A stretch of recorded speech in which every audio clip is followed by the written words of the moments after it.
हे खूप अंगावर येणारा अजूनही विचार केला तरी मला असं भीती वाटते, कारण वस्त्राने केस कापणं. ते बघून असं वाटत होतं की अंधश्रद्धेविषयी काही आहे का काय. म्हणजे मला जारण म्हणल्यानंतर जारणचा अर्थ काय, तर ब्लॅक मॅजिक. म्हणजे असा डिसिजन घेशील असंही कोणाला वाटलं नव्हतं तेव्हा. आणि नंतर मारामारी आहे. टर्निंग पॉइंट होता माझ्या आयुष्यातला तो. अंगावर आलं ते तो सीन बघून सुद्धा. हो, पण रसिक मोहिनी. हॅलो, नमस्कार. रसिक तितुका मेळ बाबा अर्थात रसिक मोहिनीच्या या नवीन पॉडकास्टमध्ये मी भाग्यश्री देसाई आपल्या सगळ्यांचं मनापासून स्वागत करते. रसिक मोहिनी चॅनलवर आता आपण जे पॉडकास्ट सुरू केलेले आहेत त्याच्यामध्ये वेगळी माहिती घेऊन वेगळे गेस्ट आपल्याकडे येत असतात.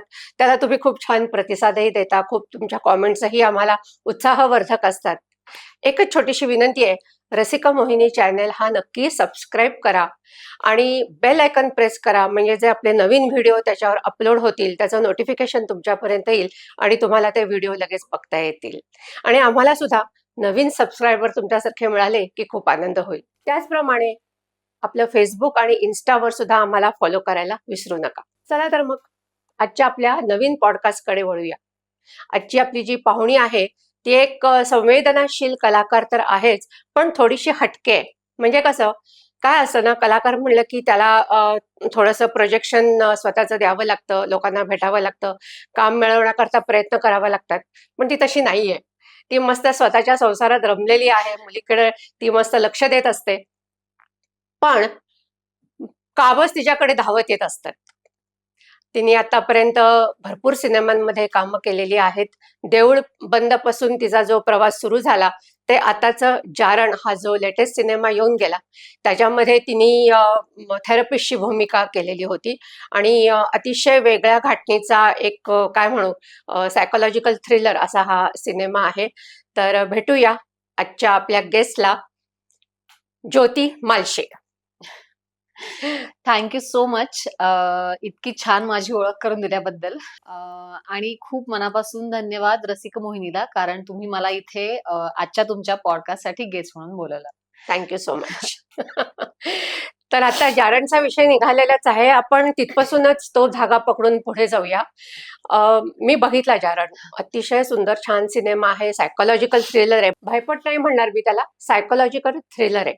आणि त्याच्यामधली तुझी जी भूमिका आहे थेरपिस्टची, ती सुद्धा खूप वेगळी आहे. तर मला ऐकायला आवडेल की हा सिनेमा तुझ्यापर्यंत आला कसा, ही भूमिका तुझ्याकडे आली कशी, त्याचा तू अभ्यास केला का? कारण खूप सुंदर तू ते साकार केलेली आहेस. अगदी सुरुवातीपासून सांगायचं तर जारण सिनेमा माझ्याकडे फ्लोअरवर जायच्या आधी 2 दिवस आला. ओ, हा, म्हणजे लिटरली 2 दिवस मला सरांचा आधी फोन आला की असं असं आहे आणि आम्ही असा एक सिनेमा करतोय, तर ह्याच्यातलं एक शेवटचं पात्र आम्ही कास्टिंग करतोय त्याचं आता, तर तू आहेस का अवेलेबल, तुला करायला आवडेल का? तर मी त्यांना नेहमीप्रमाणे म्हणलं की मला स्टोरी म्हणजे मला स्क्रिप्ट वाचायला आवडेल, स्टोरी ऐकायला आवडेल आणि मग मी सांगते तुम्हाला. तसंच अमोल भगत जे आमचे प्रोड्युसर आहेत त्यांनी मला फोनवरच अख्खी स्टोरी सांगितली आणि मला विषय आवडला, कारण एक तर वेगळ्या पद्धतीची भूमिका मला करायला मिळणार होती त्याच्यामध्ये. दुसरी गोष्ट अशी होती की माझ्या बरोबरचे सहकलाकार सुद्धा खूप छान होते. त्यामुळे मला हा मोह टाळता आला नाही आणि मी त्यांना लगेचच हो म्हणाले. त्या फोनवर फक्त मी म्हणलं की मला एकदा सरांना आमच्या डिरेक्टर सरांना भेटायला आवडेल. सो तसंच 2 दिवस अलीकडे आम्ही त्यांना भेटलो आणि त्यांनी मला सगळं कोण आहेत त्याचे डायरेक्टर? ऋषिकेश जोशी. क्या बात आहे. हां. तर त्यांना मी भेटले आणि त्यांनी मला एक्सप्लेन केलं, की मुळात मी त्यांना विचारलं, की मी जे पात्र त्याच्यामध्ये करते आहे, ते का आहे त्या स्टोरीमध्ये? आणि मी ते पात्र नसेल तर स्टोरी पुढे जाईल ना? हा मला खरं सांगायचं तर, कारण माझ्याकडे वेळ नव्हता तेवढा स्क्रिप्ट वाचून अभ्यास करण्यासाठीचा. तर तर ते म्हणले, की त्या पात्राशिवाय स्टोरी पुढे जाणार नाही.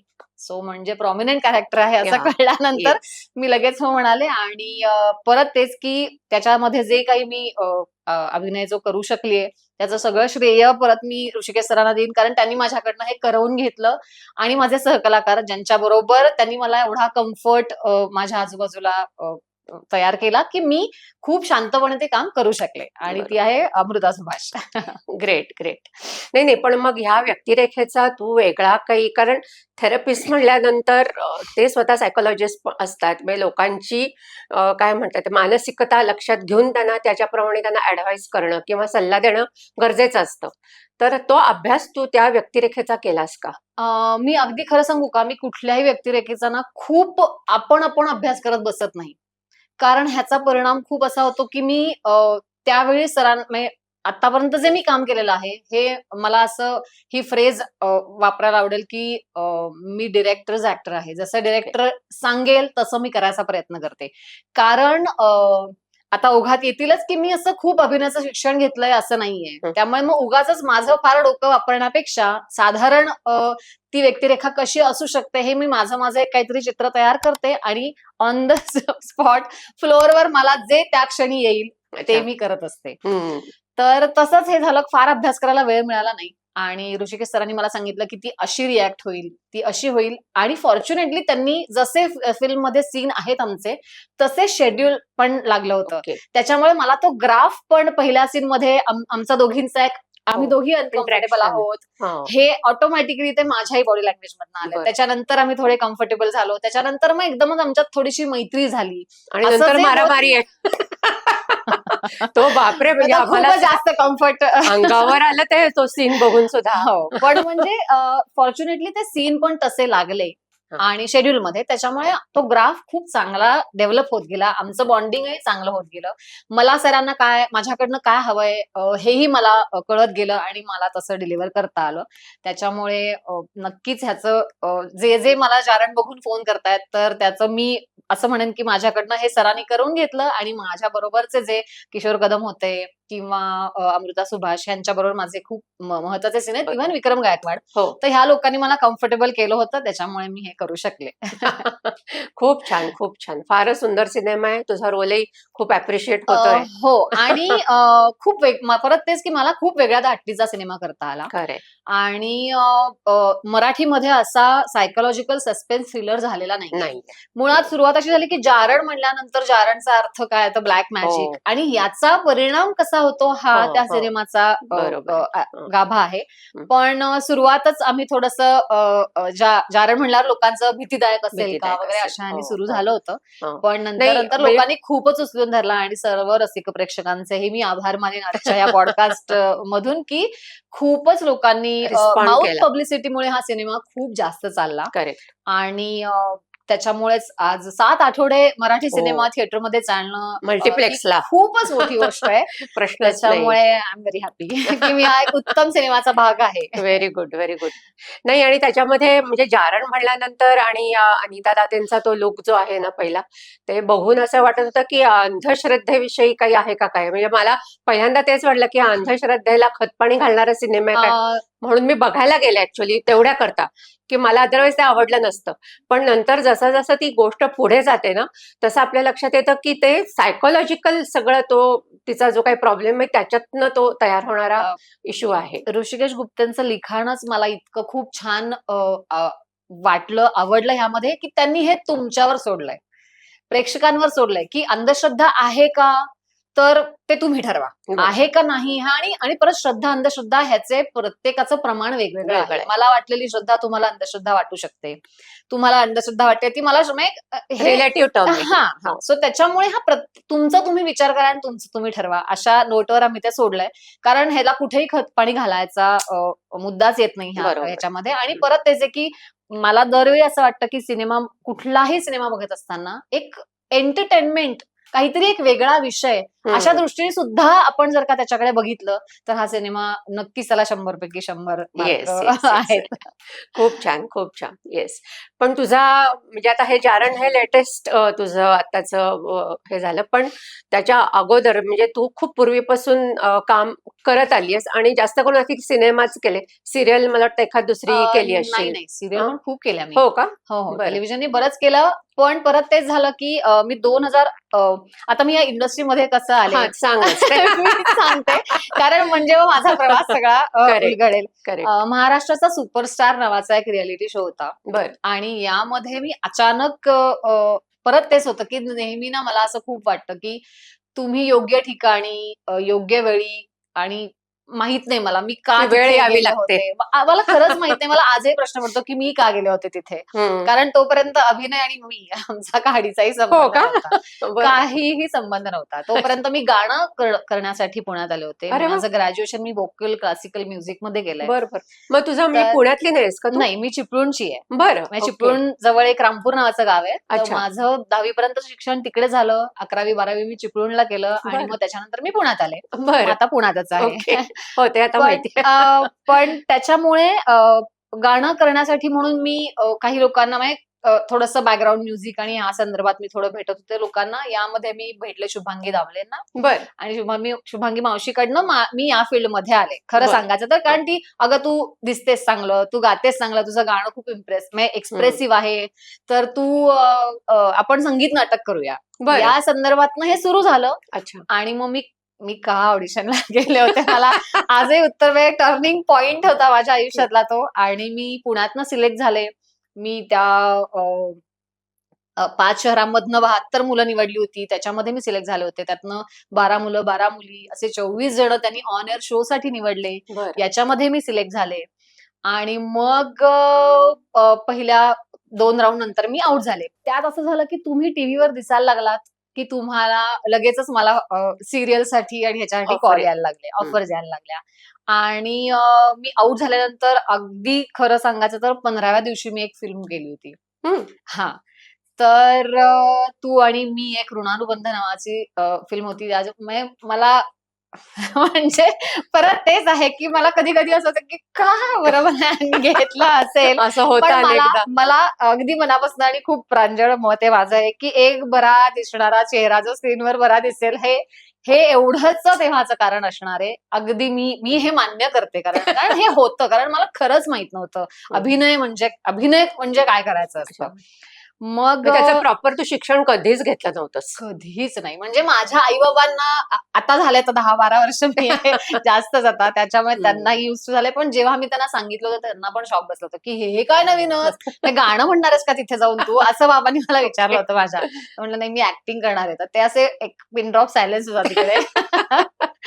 पण आई-बाबांनी खूप सपोर्ट केला यामध्ये. कधीच त्यांनी मला माझ्या ड्रीम्स म्हणजे गाणं करायचं होतं, तर त्याच्यासाठी त्यांनी मला पुण्यात पाठवलं.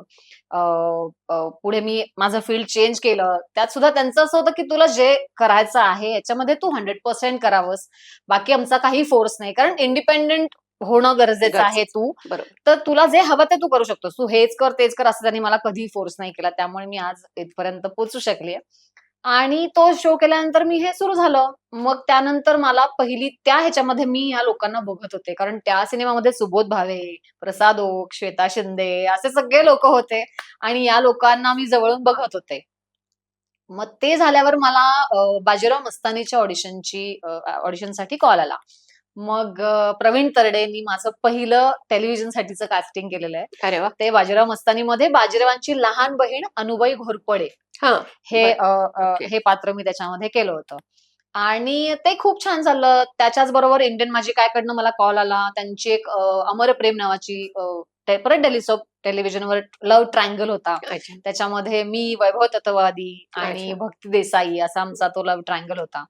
मग याच्यामध्ये माझं कास्टिंग झालं आणि मग ह्या 2 टेलिव्हिजन सीरियल माझ्या ॲट अ टाईम सुरू होत्या. एक एक आय थिंक ई-टीव्हीवर होती तेव्हा ई-टीव्ही हं. होतं आणि एक झीवर होती वाह! अमरप्रेम. हं. सो दोन्ही चॅनलवर माझ्या 2 सीरियल सुरू होत्या.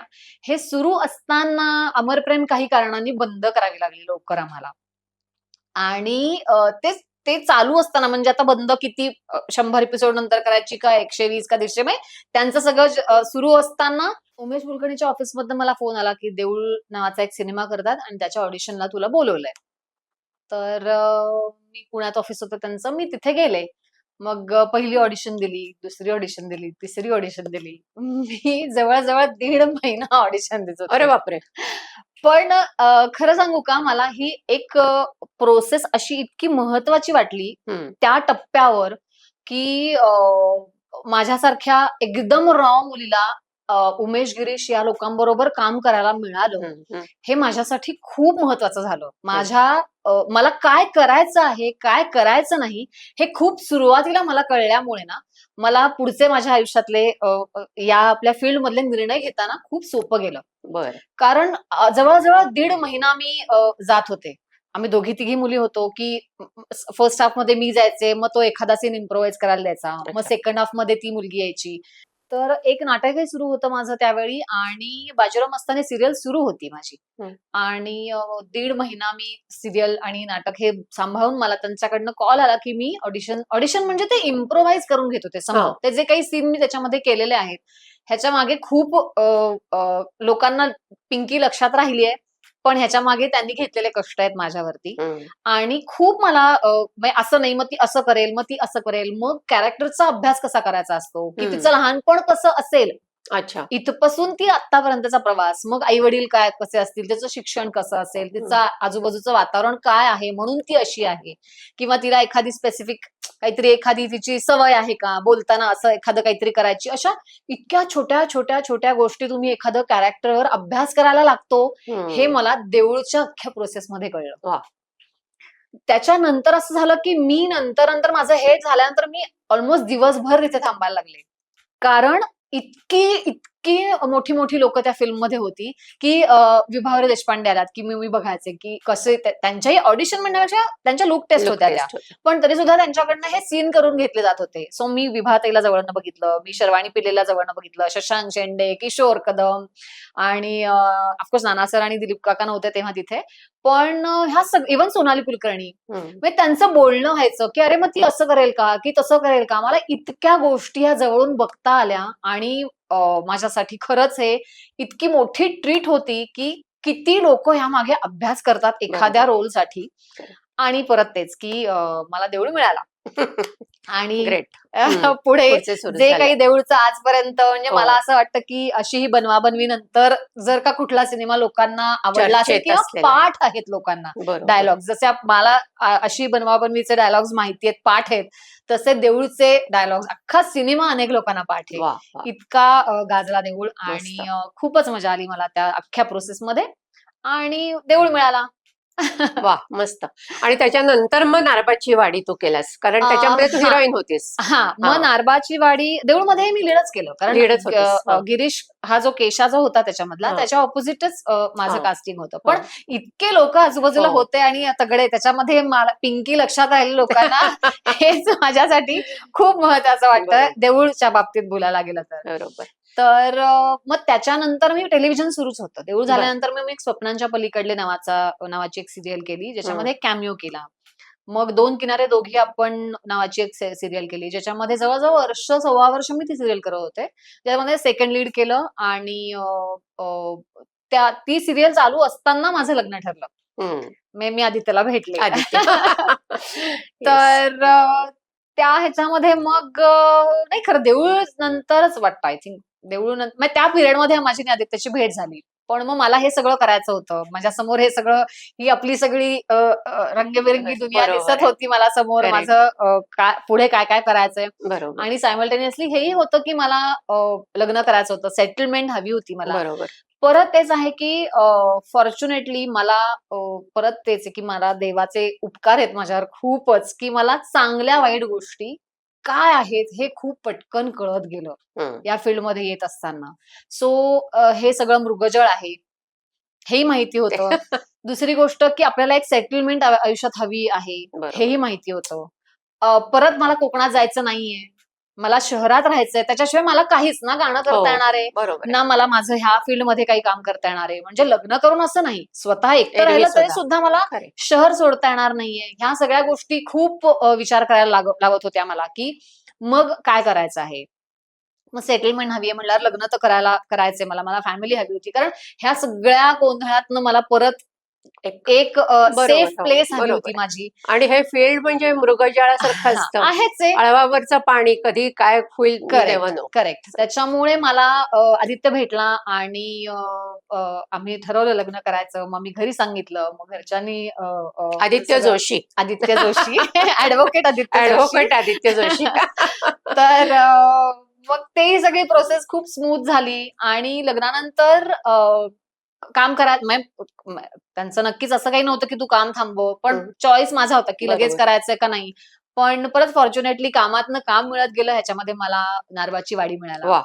आणि नारबाची वाडी केला मी. परत पण तो आदित्यचा खूप वेळेस वेगळा सिनेमा, कोकणातला सगळा. कोकणातला असला तरी अं, सुद्धा कोकणातलं हे इतकं असं लाईफ किंवा अशा पद्धतीचं मीही काही केलेलं नाहीये हा, हा. कोकणात राहून सुद्धा. म्हणजे बरोबर. मला वाडी माहिती आहे, कोकणातलं बाकी सगळं बोलणं बिलणं हे सगळं हा. माहिती असेल तरी सुद्धा असं एखादं कॅरेक्टर मला बरोबर. करता येणं हे माझ्यासाठी मला आणि परत दिलीप प्रभावळकर सारखा आर्टिस्ट होते ते दिलीप बरोबर. काकांबरोबर आमचं म्हणजे देऊळ केला तेव्हा दिलीप काकांची छान ओळख झालीच होती. पण बरोबर. नारबाच्या वाडीच्या वेळी माझी आणि दिलीप काकांची किंवा मैत्री झाली. मैत्री झाली. हा, आणि ते इतके छान आहेत. आणि परत तेच की कुठल्याही या सगळ्या प्रोसेसमध्ये ना मला माझ्या कामामध्ये मला सगळे माझे को स्टार इतके चांगले मिळाले आणि त्यांनी मला इतकं सांभाळून घेतलं. ऐक ना, तू ह्याच्याऐवजी हे कर ना, हे अजून छान दिसेल, किंवा तू असं कर ना, तुझ्या कॅरेक्टरला हे जाईल. सजेशन्स हा, सो हे ऑन द स्पॉट त्यांनी सांगितलं. माझ्या सगळ्या डिरेक्टर्सनी सुद्धा मला की हा कर हे तू असं असं सांगितलं. त्याच्यामुळे ते होत गेलं आणि मी करत गेले. वा. आणि यामध्ये अजून एक मी देऊळ झाल्यानंतर अजून एक मी हिंदी फिल्म केली होती, dark side of life Mumbai city नावाची. हो हो, ती हिंदी फिल्म आहे का? प्राईमवर आहे. हा, हा, अच्छा. पण ती खूप म्हणजे ती त्या फिल्म मध्ये खूप काही काही हे झाले. जे शूट केलं होतं मग ते रिशूट केलं. मग महेश भट्टनी त्याच्यामध्ये काम केलंय. अरे मग वा. ते काय झालं, खरं खूप आमची बरोबर. सगळी फिल्म शूट करून झाली होती. हो. तर त्याच्यानंतर मी काही त्यामध्ये पडले नाही विशेष की काय झालं एक्झॅक्टली. मग ती रिलीज झाली की नाही मग? रिलीज केली, पण केली. त्यांनी ती OTT रिलीजच केली बहुतेक. Okay okay. कारण कुठल्या चॅनल आहे? ती आता प्राईमवर असेल, अच्छा. प्राईमवर आहे बहुतेक. पण मग प्रॉमिनंट रोल होता माझा त्याच्यामध्ये. मी आणि निखिल रत्नपारखी अरे वा. असं बरं. आमची पेअर होती. पण त्याच्यामध्ये अ, अ, परत तो रोल खूपच छोटा झाला, कारण त्यांनी ती स्टोरीज बदलली अख्खी सगळी. जी स्टोरी ऐकून मी हो हो घेतलं होतं काम. हो. पण परत तेच आहे की तुम्ही जेव्हा लिहितो कुठलीही फिल्म आपण जेव्हा घेतो तेव्हा हे माझं रिडिंग आहे की ती स्क्रिप्ट एक असते, शूट करताना ती थोडी वेगळी होतं. होते, एडिटच्या वेळी ती फिल्म एडिटला अजूनच. टोटली वेगळी असते आणि हे खरंय. व्हिज्युअल फक्त डिरेक्टरनी बघितलेलं असतं. अगदी अगदी फायनल प्रॉडक्ट काय निघणार आहे खरंय. हे आपल्याला कळत नसतं स्क्रिप्ट वाचत असताना. म्हणजे मला तरी नाही कळत. बरोबर आहे. नाही नाही, अगदीच होतं ते. खरंय. ते फायनल व्हिज्युअल हे फक्त डिरेक्टर आणि आपले DOP म्हणजे हो. ह्या दोघांनाच कळलेलं असतं नक्कीच. की हे जे पुस्तक आपल्या हातात आहे स्क्रिप्ट नावाचं, बरोबर. याची काय गोष्ट तयार होणार आहे. तर त्याच्यामुळे मग ती एक फिल्म केली. मग नारबाची वाडी केला. नारबाची वाडी नंतर मग मला असं की थोडासा ब्रेक घ्यावा का, पण तोपर्यंत मला उंच माझा झोकासाठी विचारलं. बर. मग उंच हे टेलिव्हिजन परत. हा मग उंच माझा झोकामध्ये एक बयो नावाचं कॅरेक्टर केलं मी, हा. जे त्यावेळीचा त्यांचा जो ट्रॅक होता, जो विधवा पुनर्विवाह असा हो. त्यांचा विषय होता. बर बर. आणि मग त्याच्यामध्ये मी त्या बयो नावाचं कॅरेक्टर केलं, जिचा पुनर्विवाह लावून देतात वगैरे. तर ते सुद्धा 3-1 महिने मी केलं आणि अजूनही लोकांना तू बयो केली होतीस का ग अरे उंच वा. माझा झोकामध्ये, लक्षात आहे. असं. हा, केव्हा तरी असं आलं ना की खूप छान वाटतं की अरे काहीतरी मी एफर्ट्स घेतले होते त्या रोलसाठी आणि ते लोकांना आवडले. तेच महत्वाचं असतं मग ना हा, शेवटी. मग त्यानंतर असं झालं होतं की या 2-3 फिल्म झाल्या होत्या, 2-3 सिरियल्स करून झाल्या होत्या. मग थोडासा मी ब्रेक असं नाही, पण म्हणजे आता विचार करूयात आपण की एक्झॅक्टली आपल्याला काय करायचंय. हम्म. मग एक लीडसाठी एक पायलट शूट करून झाली होती. त्यांचं लोकांना भेटणं आणि हे सगळं प्रोड्युसरचं, डिरेक्टरचं सुरू होतं. आणि हे सगळं होत असताना मला तुंबाडसाठी फोन आला. खरं तर हा, मला तुंबाड ते तुंबाडचंच आता बोलायचं होतं. त्यातला तो तुझा बॉल लुक जो आहे तो म्हणजे सगळ्यांना अक्षरशः चकित करणारा होता. आणि म्हणजे नाही म्हणलं तरी शेवटी केसाचं सौंदर्य हे कुठल्याही कलाकाराला, स्त्रीला हे लागतच. आणि नक्कीच. अशाच्यात तू हा म्हणजे असा डिसिजन घेशील असंही कोणाला वाटलं नव्हतं तेव्हा. ते जरा सांग आम्हाला. परत तेच की मला 2012 मध्ये वगैरे म्हणजे देऊळ रिलीज झाल्यानंतर लगेच मला राही बर्वेचा फोन आला होता हम्म. की अशी अशी मी एक फिल्म करतोय, तर तुझी ऑडिशन घ्यायची आहे मला, तर तू बर. येशील का. ओके. सो ऑफकोर्स देऊळच्या टीम मधनं मला हा कॉल आला की तुला त्यांनी बोलवलंय असं. तर मग मी गेले होते तिथे. तर मला अगदी आता मला म्हणजे अजूनही मला तो दिवस आठवतो की तुंबाडचं स्क्रिप्ट जवळजवळ 500-600 पानांचं स्क्रिप्ट होतं. हो. मी 6 वाजता वगैरे त्याला भेटायला गेले होते राही बर्वेला. त्यांनी मला सांगितलं, "आधी तू स्टोरी वाच." त्यांनी मला ते स्क्रिप्ट दिलं की किती आहेत त्याच्यामध्ये सिनेमे एकत्र, कारण साधारण एक 100 पानांचं मी स्क्रिप्ट बघितलेलं होतं, त्याच्यापेक्षा मोठं. पण जसं जसं मी उघडत गेले, त्याने त्याच्यामध्ये चित्र लावली होती, त्याने त्याच्यामध्ये काही ड्रॉइंग लावली अच्छा होती, स्टोरी बोर्ड होता. अख्खा स्टोरी बोर्ड. म्हणजे मला ती फिल्म अख्खी डोळ्यासमोर उभी राहिली. आणि ती 3 कॅरेक्टर, ज्या 3 मेन बायका होत्या त्याच्यातल्या, तर मला असं आलं की ही फिल्म मला करायची आहे आणि ह्यातलं कुठलंही कॅरेक्टर करायला मिळालं तरी मला आवडणार आहे. तोपर्यंत त्यांनी मला कुठल्या रोलसाठी बोलवलंय हे सांगितलेलं हा. नव्हतं. मग आणि तेव्हा छोटे-छोटे रोल होते तिन्ही त्या पात्रांचे. मग मी त्याला सांगितलं की मला स्टोरी तर खूपच आवडली आणि मला कुठलंही यातलं कॅरेक्टर आवडेल. तर तो म्हणला की "नाही, मी स्पेसिफिक तुला त्या विनायकच्या आईसाठी बोलवलंय." बरं. त्यानंतर तर मला असं वाटलं की मला करायचंय हे. म्हणजे अगदीच करायचंय, हं. काहीच प्रॉब्लेम नाहीये. मग झालं. पण मग तोपर्यंत असं होतं की त्यांनी मला विचारलं की "तू टक्कल करशील का?" तर मी म्हटलं, "नाही, कारण माझं लग्न ठरलंय." म्हणजे जेन्युइनली माझं बरं. तेव्हा हे कारण असं होतं, की मला पुढे माझी कामं थांबतील वगैरे हे काहीही नव्हतं. माझं लग्न ठरलंय हे एवढंच मला होतं आणि माझी परत तेच आहे, की माझ्या अख्ख्या फॅमिलीमध्ये ना माझ्या सासरी ना माहेरी 5 पिढ्यांमध्ये कोणीही या फील्डमधलं नाहीये. हो. गाण्यामधले लोकं आहेत. माझ्या सासरी पण आहेत आणि माझ्या माहेरी पण आहेत आणि वेल नोन लोकं आहेत गाणारी. बरोबर. पण अभिनया क्षेत्रातलं कोणी कुणीच नाहीये. त्याच्यामुळे ह्याच्यामध्ये काय करायचं, कसे निर्णय घ्यायचे असतात, हे सगळेच्या सगळे निर्णय माझे मी घेतलेले आहेत. पण मला तेव्हा असं होतं, की माझं म्हणजे प्रेमातही होते मी, की नाही, नाही हे काय म्हणजे टक्कल-विक्कल मला लग्न करायचंय. आणि तेव्हा मी त्याला म्हटलं होतं, की नाही. पण मग तेव्हा राहीनी हे केलं होतं, की मी बॉल्ड कॅप लावली होती. म्हणजे अच्छा. हां, विक्रमदादांनी माझी कॅप केली होती तयार. बर बर. ओके. माझ्यासाठी विक्रम गायकवाड. गायकवाड. अरे वा. सो मला त्यांनाही हो भेटता आलं त्या हो. ह्याच्यामध्ये. कारण अदरवाईज खूप चांगले मोठे-मोठे प्रोजेक्ट केल्याशिवाय तुम्ही अशा लोकांना भेटूच शकत नाही. माझं नशीब चांगलं होतं, की मी विक्रमदादांशी माझी तेव्हा भेट झाली होती आणि मग त्यांच्या सदाशिव पेठेतल्या हो. स्टुडिओमध्ये आम्ही ती कॅप केली होती. अच्छा. आणि मग सुरुवात जी आम्ही तुंबाड जे मी शूट केलं, ते मी विथ बॉल्ड कॅप केलं होतं. कारण म्हणजे अच्छा. 2 मॅक्सिमम 2 ते 3 छोटे-छोटे सीन जे होते. होते. म्हणजे आत्ता जेवढं आहे तेवढं नव्हतंच नव्हता. तेव्हा. ओके. आणि मग असं झालं की 2015 मध्ये मला पुन्हा राही बर्वेचा फोन आला, हं. की आपण तुंबाड रिशूट करतोय. हां? हां. का बरं? म्हणजे नाही, मग त्यांना असं झालं की त्यावेळी असं एकतर राही उत्तम रायटर, उत्तम म्हणजे या पद्धतीचं व्हिज्युअल असू शकतं किंवा या पद्धतीचा विचार असू शकतो हे अ, मला नक्कीच राहीकडनं कळलं. मी त्याची स्क्रिप्ट वाचल्यानंतर हं. कळलं. आणि पण त्यावेळी त्याला ज्या तगडे प्रोड्युसर्स त्याला हवे होते, तेव्हा त्याला ते म्हणजे मिळाले. हां, आर्थिक पाठबळ त्याला तेवढं मिळत नव्हतं. बरं. जेव्हा आम्ही शूट करायला लागलो, तेव्हा सुद्धा एकदम लो बजेटमध्ये फिल्म शूट सुरू झालं होतं. मग जेव्हा तो एक एक आम्ही जो 2012 मध्ये शूट केलं होतं, तेव्हा मी पॅकअप केलं होतं. म्हणजे आमचं शूट झालं होतं फिल्मचं. ओके. म्हणजे कंप्लीट झाली ती? हो, हो, हो. म्हणजे माझं तरी झालं होतं. अच्छा. आणि मग 2015 मध्ये Anand Gandhi as a creative director म्हणून इन झाले ह्याच्यामध्ये. अच्छा. आणि मग थोडंसं त्याच्यामध्ये काही चेंजेस झाले. डेफिनेटली राहीचंच स्क्रिप्ट होतं ते ते सगळं जे काही होतं ते. आणि पण थोडीशी क्रिएटिव्ह कारण तेव्हा शिप ऑफ थिसियस नावाचा एक सिनेमा आपल्या डोक्यावर हां. हो. म्हणजे इतकी जादू केली होती त्या सिनेमानी, इतकी जादू केली होती, की म्हणजे मी पण असे होते, की मला अ, अ, आनंद गांधींना भेटायला मिळालंय आणि मी आता त्यांच्याबरोबर रिशूट काय होतं ना, की अ, तेव्हा वय लहान होतं माझंही. मला खूप एक्सपिरियन्स होता असं नाही हं. किंवा जे दिसतंय समोर अर्धवटच होतं ते सगळं. जे काही मला ज्ञान होतं, ते सुद्धा काय बघितलं पाहिजे. लकीली मला हे बघा, ते बघा, मला कंपनी चांगली मिळत गेली. बरोबर. त्यांनी मला सांगितलं म्हणून या चांगल्या-चांगल्या फिल्म्स माझ्याकडनं बघितल्या गेल्या होत्या. हं. त्यामुळे मी भेटले तेव्हा मला माहीत नव्हतं, की हे कोण आहेत. असं नाही झालं. हां. हे हो. माझं लक. आणि त्यांना भेटून झाल्यावर त्यांनी सांगितलं, की आपण ही रिशूट करतोय. फक्त आता असं आहे, की तुला टक्कल करायला लागेल. बापरे! तोपर्यंत असं होत होतं, की 2015 मध्ये मी एक माधुरी मिडल क्लास नावाची टेलिव्हिजन सीरियल करत होते, ज्याच्यामध्ये मी लीड करत होते. बरं. आणि ती सीरियल 100 एपिसोड नंतर वाइंड अप करायचं ठरलं होतं. कारण त्याला अच्छा. नाही जसं साराभाई असे साराभाईचा रिमेक होता तो. हां, हां. आणि जसा रिस्पॉन्स हवा होता तसा नव्हता मिळत त्याला. त्याच्यामुळे मग ते वाइंड अप मांडव. करायचंच ठरलं. हं. वाइंड अप करायचं ठरल्यानंतर मला असं झालं, की आता खूप वेळ म्हणजे मला आठवतं ना की मी असं खूप विचार करून, कारण सगळे निर्णय माझेच घ्यायचे होते.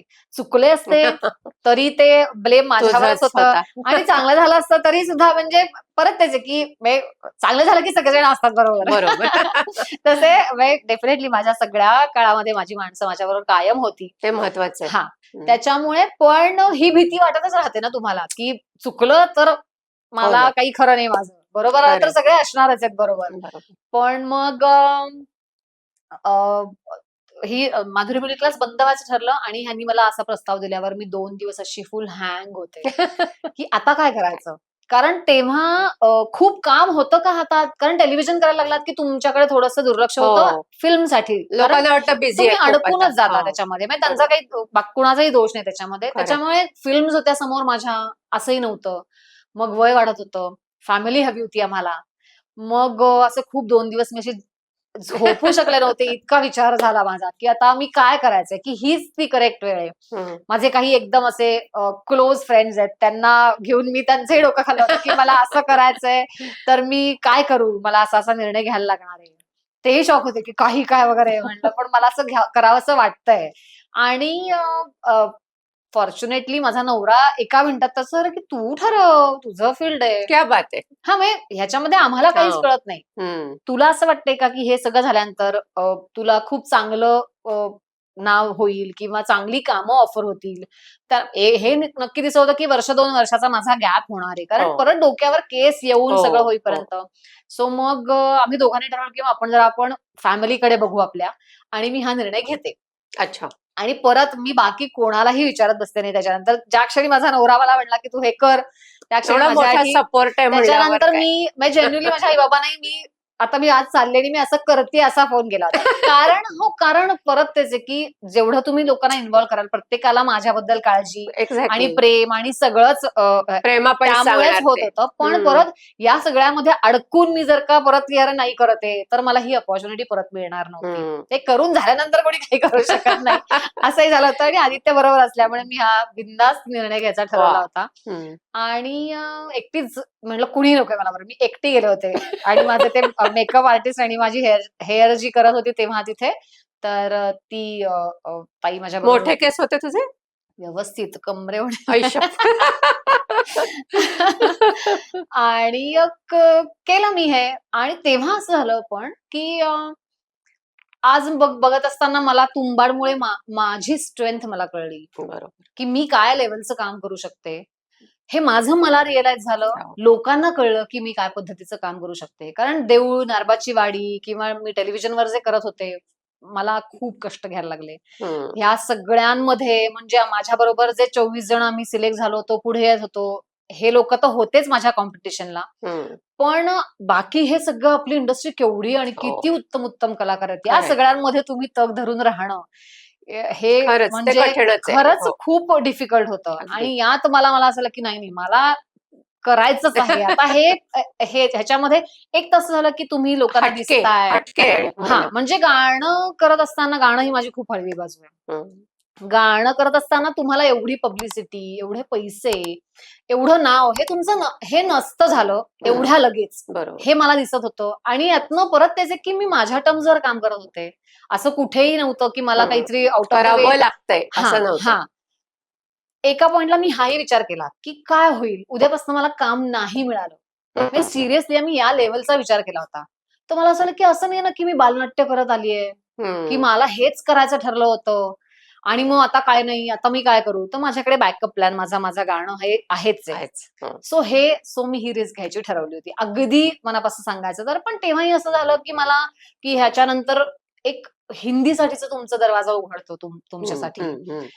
त्या एक थोडंसं आमिष असं दाखवलं गेलं मला, की तुम्हाला अशा पद्धतीचे होर्डिंग्ज लागतील, अशा पद्धतीने ती पुढे येईल, अशा हा. पद्धतीने सगळं होईल. ते त्या पद्धतीने झालं नाही. मी त्यात पडलेच नाही, खरं सांगायचं तर. हम्म. कारण हे प्रत्येक वेळी त्या फिल्मचंही नशीब असतं. 2018ला जेव्हा फिल्म रिलीज झाली, तेव्हा ती इतकी नाही चालली. ओके. कारण त्याचं पब्लिसिटीच केली नाही. हा, ते महत्वाचं पब्लिसिटीला मला असतं. मी एकाही ठिकाणी गेल्याचं मला आठवत नाहीये. अरे काही बापरे. काही इंटरव्ह्यूज झाले किंवा असं, हे काही केलंच नाही. केलंच. परत तेच, की त्या पब्लिसिटीसाठी सुद्धा पैसे नसावेत. बापरे. कारण हम्म. हे होऊ शकतं. कारण ज्या लेव्हलची फिल्म होती, हम्म. आणि पण मी त्यातनं प्रत्येक वेळी मी प्रत्येक प्रोजेक्ट मधनं किंवा माझ्या आजूबाजूला घडणाऱ्या घटनांमधनं माझ्यासाठी काय चांगलं आहे एवढा विचार करते. मग बाकीच्या शिकता गोष्टी मला येतं. दिसतच नाहीत. बरोबर. कारण हे ते तेव्हा हर्ट झालं, की अरे मी मला कुठेच नाही बोलवलं. अरे मी एवढं मोठं सॅक्रिफाईस केलं, की कुठेतरी मी हे करू शकते आणि त्याचबरोबरीने मी चांगलं काम करू शकते. हे लोकांसमोर मला पोर्ट्रे करायचं होतं. ते नाही झालं. 2018 मध्ये तुंबाड ऑक्टोबरमध्ये वगैरे रिलीज झाला. मग 1 महिना 2 महिने चालला तो नाही असं नाही. पण जेवढा अपेक्षित होता तेवढा नाही चालला. तेवढा नाही. हा. आणि कारण कारण हे होतं, की एकतर हॉरर म्हणल्यावर निम्मे लोकं जात नाहीत. अंधाधुन सारखी सिनेमा त्याच 1 आठवड्याच्या फरकाने का त्याच दिवशी मे बी मला आता ते आठवत नाहीये. पण शुक्रवार. अगदीच 2 सिनेमे 2 थिएटर म्हणजे एका वेळी चालू होते आणि गली बॉय त्याच्यामुळे त्याच्याकडे प्रेक्षक कमी गेले. म्हणजे मला असं वाटतं प्रमोशन तू म्हणालीस तसं प्रमोशन तेही झालंच कमी नाही. झालं असेल. झालंच नाही. म्हणजे मराठीत असं नाही, हिंदीमध्ये झालं नाही. हो. त्या फिल्मचं प्रमोशनच केलं नाही. आणि 2002 पासनं तेव्हा नवाजुद्दीन सिद्दीकीनी वगैरे त्यामध्ये काम केलं होतं आणि मग ते झालं नाही पुढे. मग परत फायनान्स हा मोठा इश्यू असतो आपल्याकडे. चांगल्या फिल्म्स करायला चांगले फायनान्सर्स हो नसतात. ना. हो ना. चांगले पैसे लावणारे लोक समोर येत नाहीत. त्याच्यामुळे खूप चांगले चांगले प्रोजेक्ट मागे राहतात. तसा तुंबाड राहत गेला. फॉर्च्युनेटली त्याला नंतर सोहम शहा सारखा एक प्रोड्युसर मिळाला. बऱ्याच जणांनी त्याच्यामध्ये हातभार लावलाय. बरोबर. पण ती फिल्म आली, रिलीज झाली आणि परत तेच आहे की कोविडमध्ये ती फिल्म लोकांनी OTTवर खूप बघितली. कारण ते थोडंसं फॉरवर्ड करून बघता आलं किंवा काही काही सीन डोळे मिटून बघता आले. असं करत करत बघितली आणि मग त्यांना कळलं की ही खूप आउटस्टँडिंग फिल्म आहे. मग जेव्हा आता 2024 मध्ये परत ऑक्टोबरमध्ये हो. त्यांनी जेव्हा रिलीज केली तेव्हा ती फिल्म तुफान झाली. हा. तुफान म्हणजे आम्हाला 2018 मध्ये जेवढा मी त्याचे पैसे मिळाले होते त्याच्या म्हणजे प्रोड्युसरला ऑफकोर्स ते चौपट बिझनेस केला. हो. इतकी चालली फिल्म अरे वा. आणि सगळ्यांनी बघितली त्यावेळी तुंबाड. वा. आणि अशा पद्धतीचा तुंबाडचा प्रवास होता. मस्त. पण त्यामध्ये मात्र मला खूपच त्या फिल्मनी मला खूप शिकवलं. की अभिनेत्याला काय लेव्हलचं सॅक्रिफाईस करायला लागतं हे शिकवलं. त्यानंतर मुलींना या अशा गोष्टी केल्यानंतर समाजाचं त्यांच्याकडे बघण्याचा दृष्टिकोन काय असतो हे शिकवलं. त्याच्यानंतर घरच्यांच्या तुमच्या रिएक्शन काय काय पद्धतीने येऊ शकतात हेही कळलं. तुमचा माणूस तुमच्यासाठी किती खंबीरपणे उभा राहू शकतो हेही कळलं. वा. आणि परत तेच आहे की अशा पद्धतीची फिल्म तुम्हाला केव्हा तरीच येते. आयुष्यात एकदाच येते. मला ती खूप पटकन मिळाली. कितीतरी वेळा असं होतं की कितीतरी लोक वाट बघत असतात की काहीतरी मिळावं. खरंय. अशी एखादी फिल्म मिळावी की मला ज्याच्यात माझं टॅलेंट दाखवता यावं. अशी मला खूप फॉर्च्युनेटली खूप चांगल्या चांगल्या फिल्म पटापटा कामातनं काम मिळत गेलं मला. आणि अशी तुंबाड झाली. Very good. तुंबाड नंतर मात्र माझा खूप मोठा ब्रेक झाला. 2015 मध्ये टक्कल केल्यानंतर मला 2 वर्ष तर ब्रेक घ्यावा लागणारच होता. हे दिसतच होतं मला. कारण डोक्यावर केस येणं आणि मग तुम्ही काम शोधणं. तर तेव्हा मी म्हणाले तसं की एवढे फाईन विग्स येत नव्हते तेव्हा. ते कळत होतं. मी माझ्या केसांचा विग करून ठेवलाय आहे माझ्याकडे. तेच म्हणलं. ओरिजिनल. कारण मग तेव्हा त्या ताईने सांगितलं की तुझ्या केसांचा करता येईल. मग त्या जे विग करणारे असतात ते माझ्याबरोबर त्या हेअरकटला होते. त्याने ते प्रॉपर पार्टिशन मध्ये माझे केस कापून घेतले. मग माझ्याकडे तो विग आहे. पण तरी तो विग लावलाय तरी सुद्धा तो विग लावलाय हे कळतं. त्याच्यामुळे तो विग मी कधीच वापरला नाही. आणि मला खरं सांगायचं तर मी लोकांना काय वाटेल यासाठी मी तो विग करून घेतला होता. मी लिटरली 2 दिवस तो विग वापरला असेल. 2 दिवस. त्याच्यानंतर मी असंच विथ माय टक्कल मी फिरत होते. आणि माझा समर मी एप्रिलमध्ये वगैरे केला होता. माझा तो समर इतका सुखाचा सुखाचा गेलाय. मी रोज डोक्यावर अंघोळ करत असते. पण हे खूप अंगावर येणारा अजूनही विचार केला तरी मला असं भीती वाटते. कारण वस्त्र्याने केस कापणं म्हणजे नुसते तुम्ही हेअरकट थोडासा आता असं होतं की अरे 1 इंचच काप. थोडेसे वर गेले तरी अरे माझा लुक चेंज झाला हे होतं. ज्यावेळी मी ते अख्खं कापलं होतं मी ते धाडसाचा निर्णय घेतला. पण ते झाल्यानंतर ते खूप अंगावर येत होतं माझ्या. आणि कारण मला असं करायचं शूटिंगच्या दरम्यान ते मेंटेन करावं लागत असेल. दर 2 दिवसांनी कापायचे. बापरे. पण लकीली त्यांनी फार वेळ घेतला नाही. त्यांनी एक 2-3 शेड्यूल मध्ये माझं सगळं शूट संपवलं होतं. अच्छा. पण म्हणजे आता तू जे म्हणालीस की प्रत्येक वेळेला ती केस काढणं म्हणजे ती प्रोसेस जी आहे, आता विचार केला की वाटतं पूर्वीच्या त्या लाल अलवाणातल्या बायका कसं म्हण करत असतील? खरं म्हणजे फक्त केस म्हणजे काढणं. सायकोलॉजिकली आणि फिजिकली टॉर्चरिंग आहे हां, सगळं. म्हणजे मला मी त्याला माझं तेच माझ्या सगळ्या मित्र-मैत्रिणींबरोबर वगैरे बोलणं व्हायचं, की फक्त केस काढल्याचा मला एवढा त्रास होतोय. तर ह्याबरोबर फिजिकल टॉर्चर, वेगळं बसणं, इकडे जायचं हो, नाही, तिकडे जायचं नाही, त्या बाईकडे वेगळ्या पद्धतीने बघणं, भयानक आहे. इतकं भयानक होतं सगळं आणि खरंच आहे. ते तुम्हाला ते इमॅजिन करून मला तसं काम करायचं करायचं होतं. होतं. त्यात मला 2 मुलं आहेत, त्या एक आजीला सांभाळायचंय. अख्ख्या फिल्ममध्ये मी फक्त भिजलेली आहे. आई गं! पूर्ण फिल्म मी ओली आहे. हो का? हो, पूर्ण फिल्म. म्हणजे मी असं वाळले की अरे ती सुकली की लगेच लगेच पाणी पातळीवर घाल. पाणी ओतायचं माझ्या अंगावर. बापरे! आणि परत तेच की हे करायचं आणि मग शेकोटीजवळ बसायचं. कारण जे आउटडोर शूट आहे, हे सगळं रिअल लाईटमध्ये घेतलेलं आहे. बरं, त्यामुळे ऍक्च्युअल पावसात केलेलं शूट. त्यामुळे बरं. ते ढग आले, चला, चला, चला शूट करा. हो. सो हा एक एक्सपिरियन्स माझ्यासाठी खूप वेगळा एक्सपिरियन्स होता, आय नो, आय नो. की ते म्हणजे शिकण्यासारख्या गोष्टी होत्या हे कुठे त्याच्यामध्ये. होतं शूटिंग सगळं?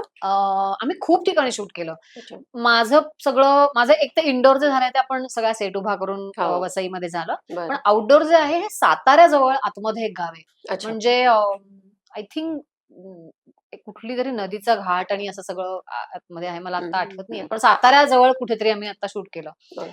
तर पहिल्या शेड्यूलला तर मला आठवतंय आम्ही सौंदी नावाच्या गावी गेलो होतो. पंढरपूरपासून पुढे एक सौंदत्ती नाही, बरं, बरं. सौंदी नावाचं गाव आहे. बरं. आणि त्या गावातला मला किस्सा सांगायला आवडेल, की त्या गावात 3 वर्ष पाऊसच पडला नव्हता.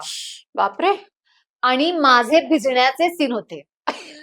टँकरच्या टँकर आम्ही आजूबाजूच्या भिंती भिजवतोय. आम्ही अख्खा रस्ता ओला चिंब चिखल करतोय. कारण पाऊस येऊन गेलेला म्हणजे तर हे इतकं दडपण येत होतं मला काम करत असताना, की ह्या बापरे! लोकांना पाऊस पडला नाहीये म्हणून ह्या लोकांकडे दुष्काळ आहे आणि आपण हो. हे अशा पद्धतीने टँकरने पाणी वाया घालवतोय. पण परत तेच काय की करणार? रेकी करताना हे जेव्हा 2 वर्षापूर्वी केली असेल तेव्हा त्यांना माहिती नव्हतं. मला माहित नाही. पण अख्खं युनिट तिथे गेल्यानंतर तुम्हाला काही ऑप्शन राहत नाही. ऑप्शन नाही राहत. काय करायचं? ह्याच्या मागचे त्यांचे विचार काय? पण ह्या इतक्या गोष्टी अशा त्रास देऊन त्रास गेल्या ना, देणारे म्हणजे काय एक पण. आर्टिस्ट म्हणूनही त्रास होत होता, माणूस म्हणूनही त्रास होत होता, की अरे हे लोकं कसे बघतायत, हो की ना, बाई हो एवढं ना, पाणी वाया घालवतीये. हो ना. आणि मी एकटीच माझी 2 मुलं आम्ही आपलं पाण्यात, पावसात आई गं! भिजतोय.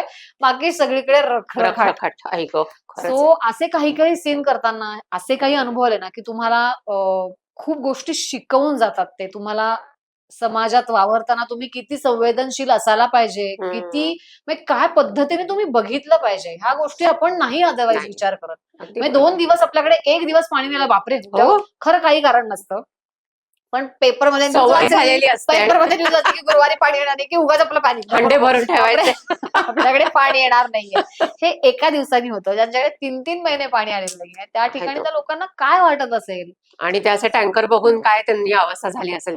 सो हे आता सगळं खूप अंगावर येणार होतं. त्या बाईची मानसिकता सांभाळून कसं असेल, ते ते कॅरेक्टर जे करायचं होतं, हे सगळं मला खूप खूप अंगावर आली ती फिल्म. त्याच्यानंतर एक जवळ-जवळ एक 2-3 महिने मी खूप अशी बापरे!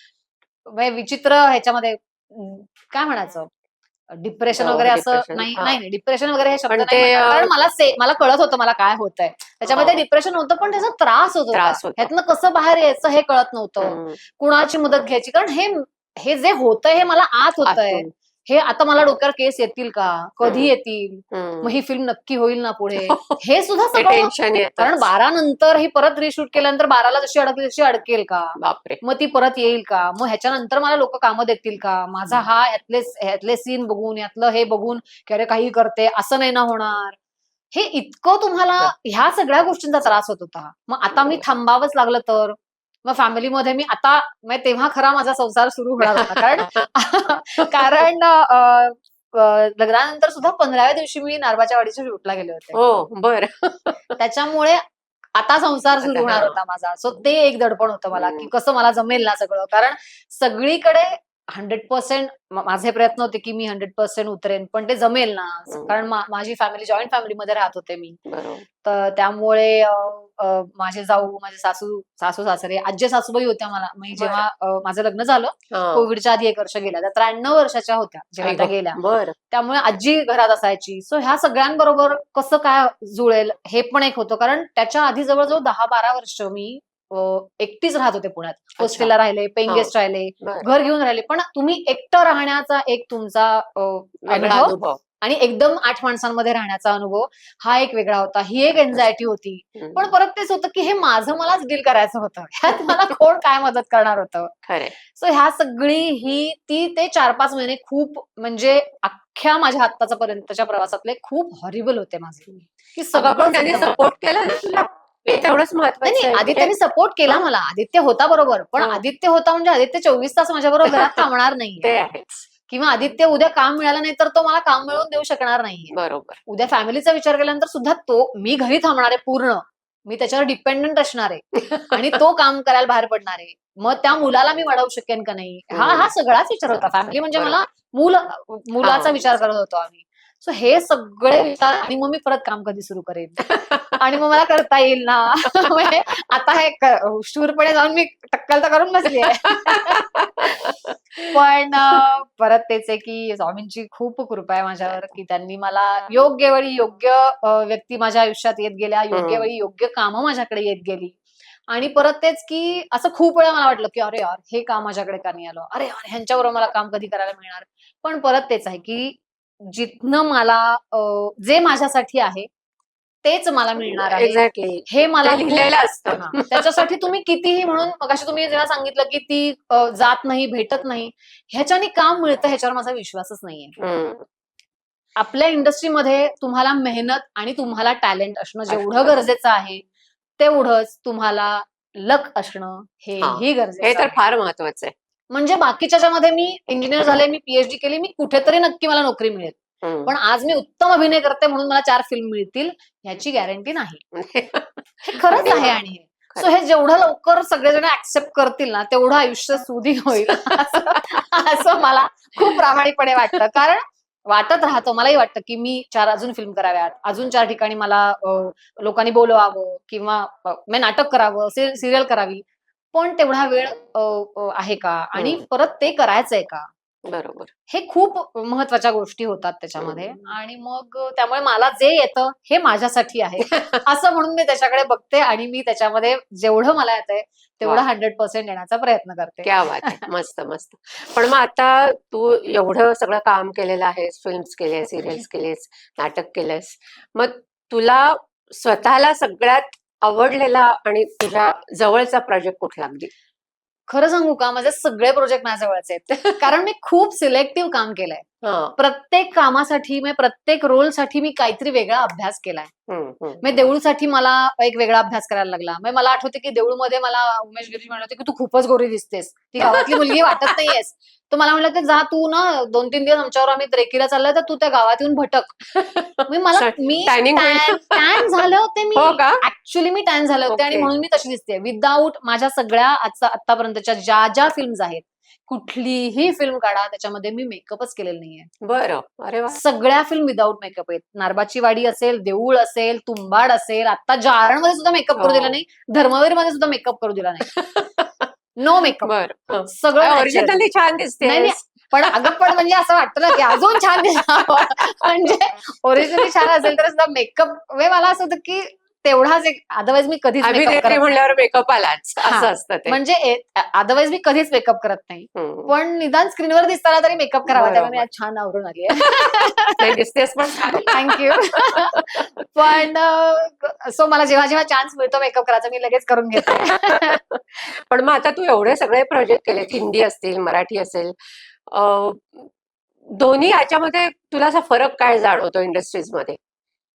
खरं सांगू का मला काही जाणवला नाही. कारण प्रत्येक काही ठिकाणी काही लोक नाही असं म्हणजे म्हणतात की हिंदी मधलं वातावरण खूप असं फॉर्मल असतं. प्रत्येक जण आपापलं काम झालं की व्हॅन मध्ये जाऊन बसेल, व्हॅनिटी व्हॅन मध्ये.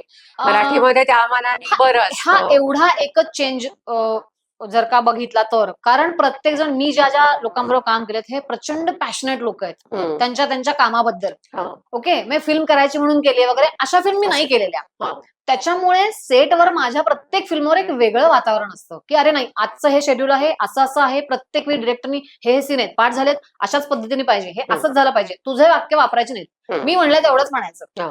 मला हेच म्हणायचंय कारण त्यातनं ते म्हणलंच की त्याचा अर्थ बदलतोय. बरोबर. हा. अशा पद्धतीने असल्यामुळे तो एक कधी मला असं झालं नाही की खूप कॅज्युअल वातावरण आहे. फॉर्मल म्हणशील तर आपल्याकडे एक ना एक घरोबा असतो, चल ना आपण डबा एकत्र खाऊ. हे हिंदीमध्ये होताना दिसत नाही. करेक्ट. ओके. किंवा जनरल आपल्या एकमेकांशी गप्पा होतात. हो. तर तशा हिंदीमध्ये पटकन होत नाही. नाही. ते लोक खूप असे अलूफ असतात. अलूफ असतात. हम्म. हा एक पण परत तेच आहे की मी 2च फिल्म केल्यात. हो. मी जेव्हा जेव्हा फिल्म माझ्या बरोबर गर्ल्स किंवा को स्टार्सही खूप नव्हते. माझी हो, 2 हो. मुलं आणि मी असायचे. तर हो. त्यांच्याबरोबर माझ्या खूप गप्पा झाल्या. कारण एक मराठीच होता, रत्नागिरीचा होता. त्याच्यामुळे तसं आमचं वातावरण छान खेळीमेळीचं होतं सेटवरचं. बरोबर. पण त्यामुळे मला असं डिफरन्शिएट नाही करता येणार, की मला दरवेळी सगळीकडे छान ट्रीटमेंट मिळालेली आहे. दरवेळी छान वातावरणात मी कामं केलेली आहेत. मला कुठेही असं की खूप टॉक्सिक झालंय, असं नाही झालं. तुंबाडच्या वेळी टॉक्सिक नाही म्हणणार, पण तुंबाडच्या वेळी ना वेगळं प्रेशर होतं. तो माहोल वेगळा होता. माहोलच वेगळा होता. कारण ठरलेलं शेड्यूल होतं. एकही दिवस इकडचा तिकडे होता कामा नये हे होतं. त्याच्यानंतर आजूबाजूचं हे सगळंच म्हणजे जे होतं ना, की सगळीच कॅरेक्टर त्याच्यातली, ते हस्तर काय, ते वूम जे तयार केलं होतं ते काय, किंवा हे सगळं खूप वेगळं होतं. तो एक त्याचं एक मनावर दडपण येतं. नाही म्हणलं तरी. येतं. पण ती एक फिल्म सोडली, पण दडपण माझ्या कामाला काही कोणी मला त्रास दिला नाही. एन्व्हायरमेंटचे थोडंसं ते हां, प्रेशर ते होतं. मलाही हां. ते म्हणजे जाणवत होतं. पण अदरवाईज मला माझ्या कुठल्याही प्रोजेक्टला असा काही त्रास जाणवला नाही. आणि परत मी म्हणते तसं, की कुठल्या इंडस्ट्रीमध्ये काही लूप होल्स असतातच. ओके. तुम्ही ते कसे घेता ह्याच्यावर आहे. मी प्रत्येक वेळी मला आलेले चांगले वाईट अनुभव हा माझ्यासाठी एक धडा आहे असं घेतलंय. त्याच्यामुळे माझ्याकडे तक्रार करायला काहीच नाहीये.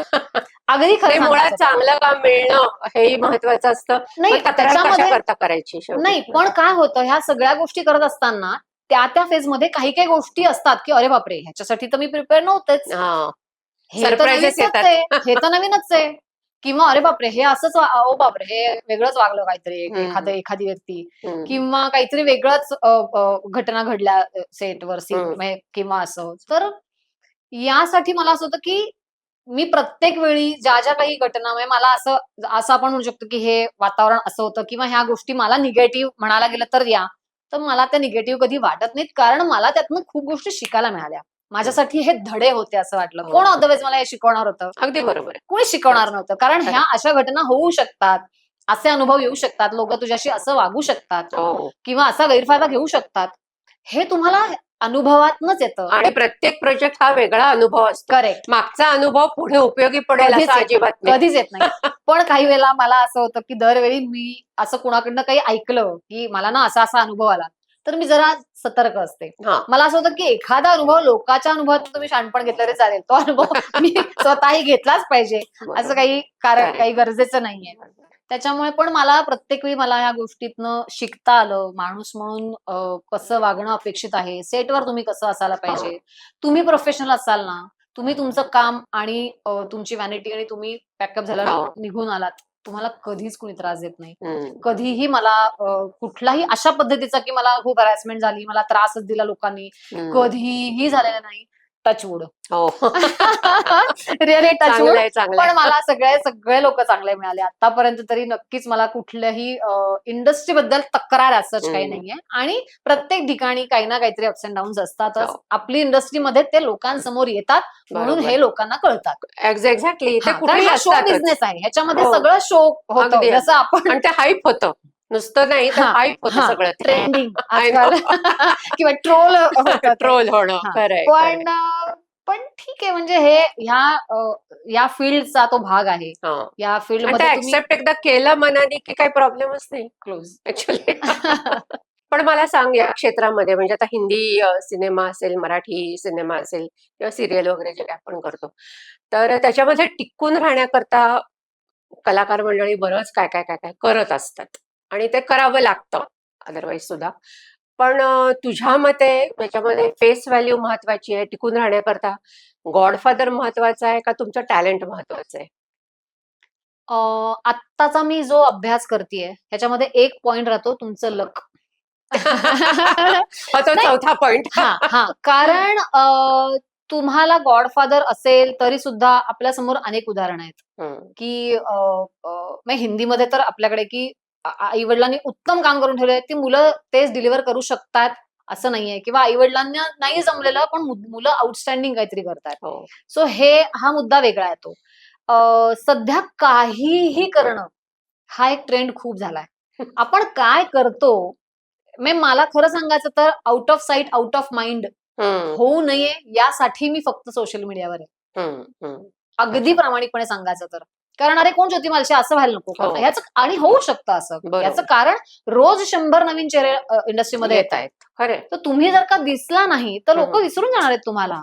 बरोबर. फिल्म बघितल्यानंतर अरे हो की अरे ज्योती मालशे आहे हम्म. असं जे होतं हो. हे होऊ नये याच्यासाठी मी सोशल मीडियाचा वापर करते फक्त. अगदी खरं सांगायचं तर. अदरवाईज मला असं होतं की हे खूप काय म्हणायचं, मी प्रयत्न केला तो, पण मला ते काही जमलं नाही. कारण ह्याच्यासाठी कष्ट आहेत ग, कष्ट की आहेत. तुम्ही विचार करणं, त्याच्यावर तो कंटेंट शोधणं, मग ते हो. शूट करणं, मग ते एडिट करणं, मग ते पोस्ट करणं, आणि मग ते काय मला ते असं झालं की म्हणजे एक तर डेडिकेशन लागतं. जे हे लोक कन्सिस्टंटली करतात त्यांना म्हणजे मी हातच जोडलेत त्यांच्यासमोर की त्यांना हे पेशन्स प्रचंड पेशन्स. पण ह्याच्यामध्ये उत्तम गोष्टी करणारे लोक आहेच आहेत, की ज्यांचे मी त्यांना फॉलो करते, की त्यांच्याकडनं काहीतरी गोष्टी खरंच मला नवीन शिकायला मिळतात. पण काहीही करणारे लोक खूप झाले त्याच्यामध्ये. फेस व्हॅल्यू तू म्हणालीस तसं, की आजकाल दिसण्यासाठी आपण काहीही करावं का? आपण कसे दिसतोय, आपल्याला एक्झॅक्टली काय करायचं आहे, त्याच्या हे खूप माहीतच नाहीये लोकांना. म्हणजे टिकटॉक आता ते रील्स करून रील्स खूप स्टार झाले लोक आहेत. हो. पण त्यांना घेऊन तुम्ही सिनेमे करू शकता का? तर तुम्ही नाही Exactly. करू शकत. त्यांना घेऊन तुम्ही रील करू शकता. कारण 30 सेकंद 40 सेकंदापर्यंत ठीक आहे. त्यांना तेवढंच टॉलरेट करू शकतो आपण. म्हणजे अगदी खरं सांगायचं. त्यांना नाही टॉलरेट करू शकत. कारण गंमत म्हणून मी एखादी गोष्ट बघायला जाते मी पण, की अरे हे किती म्हणजे हे सुद्धा करतात लोक. हे आपल्याला नाही सुचत. म्हणजे मला नाही सुचत. तर मला असं होतं की बापरे हे पण करतात लोक. अशा ह्यानी मी बघते, पण हे सतत नाही बघू शकत ना मी. अगदी बरोबर आहे. सो त्याच्यामुळे मला असं वाटतं की सोशल मीडियाचा वापर हा योग्य पद्धतीने तुम्ही केला पाहिजे. आणि जे करतायत त्यांचं खूप छान चाललंय सध्या. ज्यांना कळलंय की सोशल मीडिया आपण कशासाठी वापरायला पाहिजे, ते लोक व्यवस्थित वापरतात आणि ते करतात आणि त्यांना ते जमलंय. बरोबर. पण दुसरं टॅलेंट असणं गरजेचं आहे. ते तर तुम्ही पाहिजे. काय दाखवतोय हो. ह्याच्यासाठी टॅलेंट असणं गरजेचं आहे. काहीही करणं ते नको. हा. बरोबर. आणि गॉडफादर कधी कधी गरजेचा असतो. कारण मला असं ढीगभर वाटतंय की माझ्याकडे खूप आयडियाज आहेत, माझ्याकडे खूप वेळ आहे, पण माझ्याकडे टीम करायला काय म्हणायचं, माणसंही नाहीयेत, पैसेही नाहीयेत. अशा वेळी तुम्हाला जर का कोणी गॉडफादर मिळाला तर त्याचीही गरज तुम्हाला भासू शकते काही वेळेला. अनेक लोक असे आहेत की जे उत्तम आर्टिस्ट आहेत पण त्यांना हे करणं शक्य नाहीये, तर त्याचीही गरज पडते. कोणीतरी तुम्हाला गॉडफादर असला तर वेल अँड गुड. आणि टॅलेंट आणि लक, टॅलेंटपेक्षा लक अजून.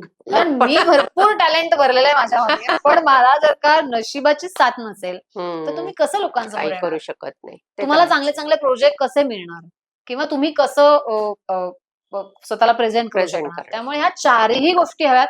फक्त त्या तुम्हाला कधी लक तुमचा बरोबर तुम्ही घेऊन यायला पाहिजे, गॉडफादर तुम्हाला मिळायला पाहिजे, काय करायचं ते थोडंसं काय करायचं काय नाही हे मिश्रण आहे. तुम्हाला कळायला पाहिजे. हो. आणि काय सोशल मीडिया आणि ह्या सारख्या गोष्टी मार्केटमध्ये त्याचे- येतच राहणार आहेत. अजून नवीन अनेक अजूनही गोष्टी येतील आहेत. नवीन काय काय. बरोबर. त्याच्यामुळे त्याचा योग्य वापर व्हायला पाहिजे एवढंच मला वाटतं. येस. आणि करतायत लोक काही काही करतायत, खूप छान छान काय काय करतायत. येस. रसिक हो, आता आपण इथेच थांबतोय, पण भेटूया लवकरच पुढच्या भागामध्ये. ज्योती बरोबर अशाच आपण गप्पा चालू ठेवणार आहोत. तोपर्यंत आनंदात राहा, मजेत राहा, मस्त राहा. धन्यवाद. रसिक मोहिनी.